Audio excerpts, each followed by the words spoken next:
A Greyhound bus stops in the small town of Margrave, Georgia.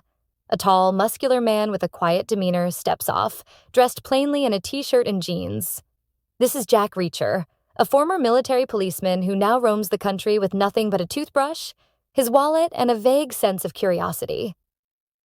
He walks into a local diner, orders black coffee, and sits alone, enjoying his meal in peace. But his tranquility is short-lived. Moments later, local police officers, led by Roscoe Finlay, the town's chief detective, storm in, guns drawn. They arrest Reacher on suspicion of murder. Confused but compliant, Reacher allows himself to be taken into custody.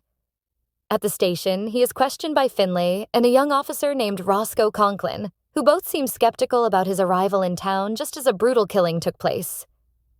Reacher, with his deep analytical mind, quickly realizes they have no real evidence against him.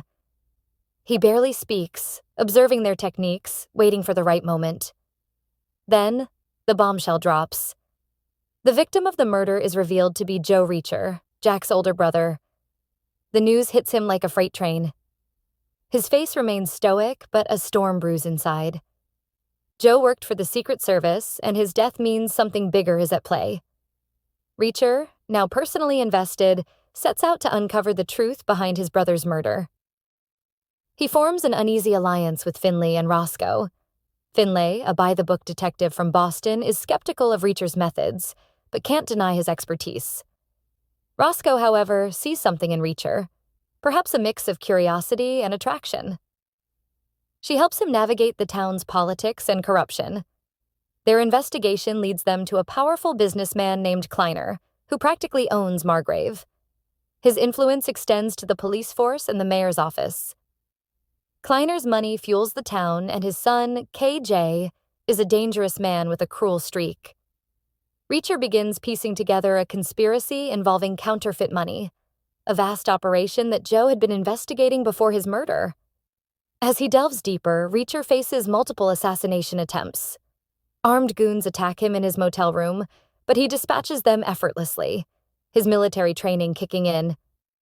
He investigates further, discovering that Margrave serves as the perfect hub for a counterfeit ring. The town's isolation makes it an ideal location for smuggling fake bills across the country. Roscoe's past also comes into play.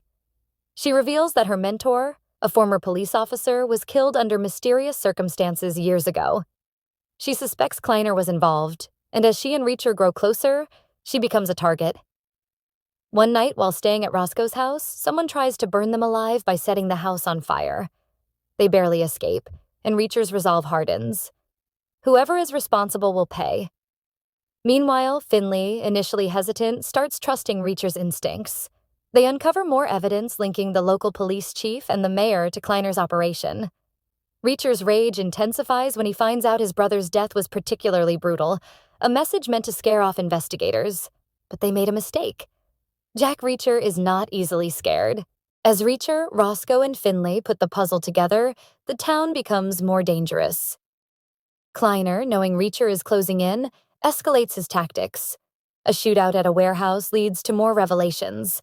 The fake money operation is bigger than anyone imagined, with ties to international crime syndicates. The climax arrives when Reacher, Roscoe, and Finlay storm Kleiner's facility. In a fiery showdown, Reacher takes down KJ in a brutal fight, snapping his neck. Kleiner, attempting to escape, meets a fiery end as his own factory explodes, consumed by flames.